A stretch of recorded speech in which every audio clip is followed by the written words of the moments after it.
Hello everyone. Today we are exploring tsunami. A tsunami, from Japanese, harbor wave, pronounced, is a series of waves in a water body caused by the displacement of a large volume of water, generally in an ocean or a large lake. Earthquakes, volcanic eruptions, and underwater explosions, including detonations, landslides, glacier calvings, meteorite impacts and other disturbances, above or below water all have the potential to generate a tsunami. Unlike normal ocean waves, which are generated by wind, or tides, which are in turn generated by the gravitational pull of the moon and the sun, a tsunami is generated by the displacement of water from a large event. Tsunami waves do not resemble normal undersea currents or sea waves because their wavelength is far longer. Rather than appearing as a breaking wave, a tsunami may instead initially resemble a rapidly rising tide.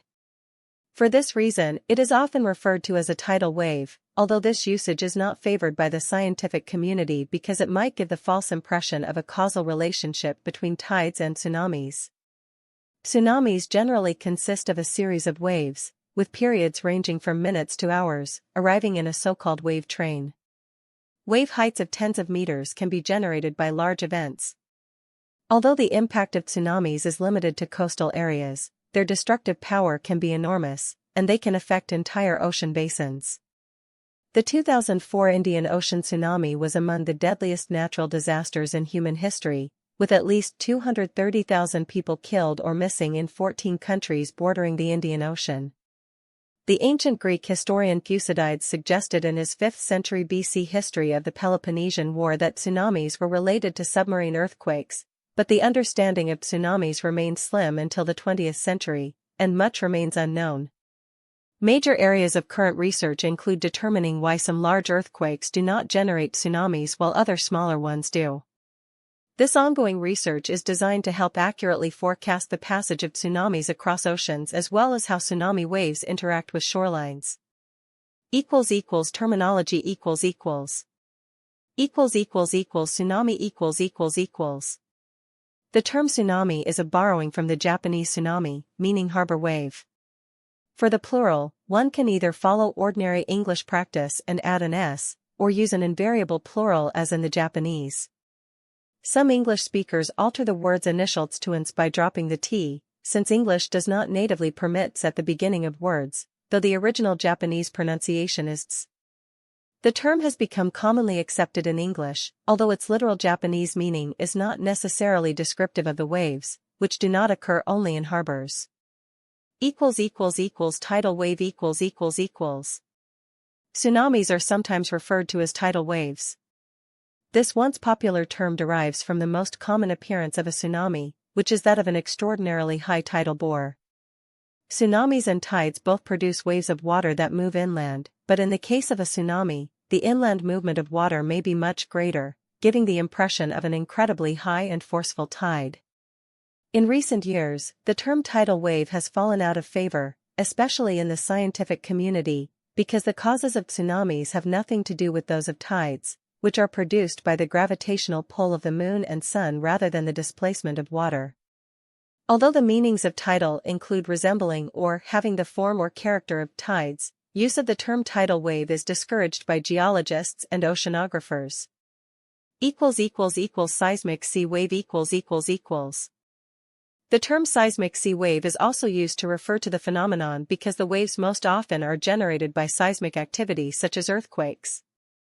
Prior to the rise of the use of the term tsunami in English, scientists generally encouraged the use of the term seismic sea wave rather than tidal wave.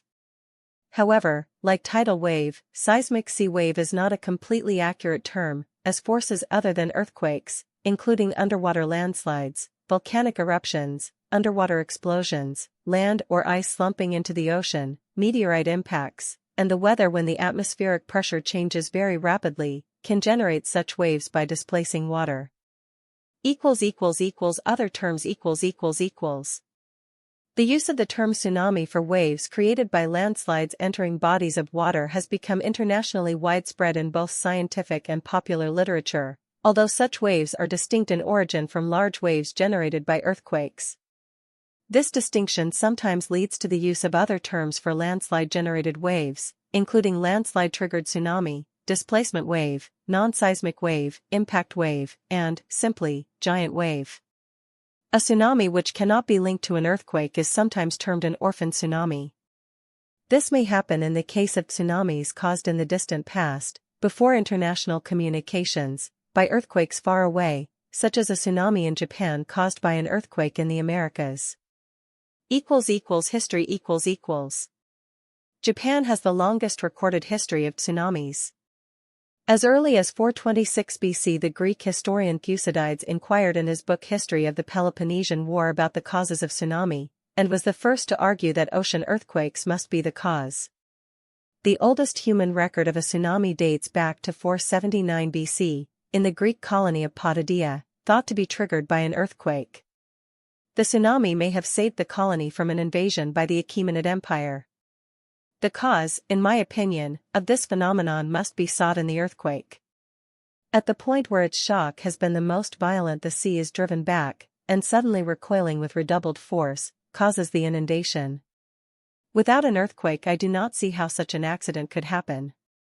The Roman historian Ammianus Marcellinus, Residential Gesti 26.10.1519, described the typical sequence of a tsu. Thanks for watching. Don't forget to subscribe.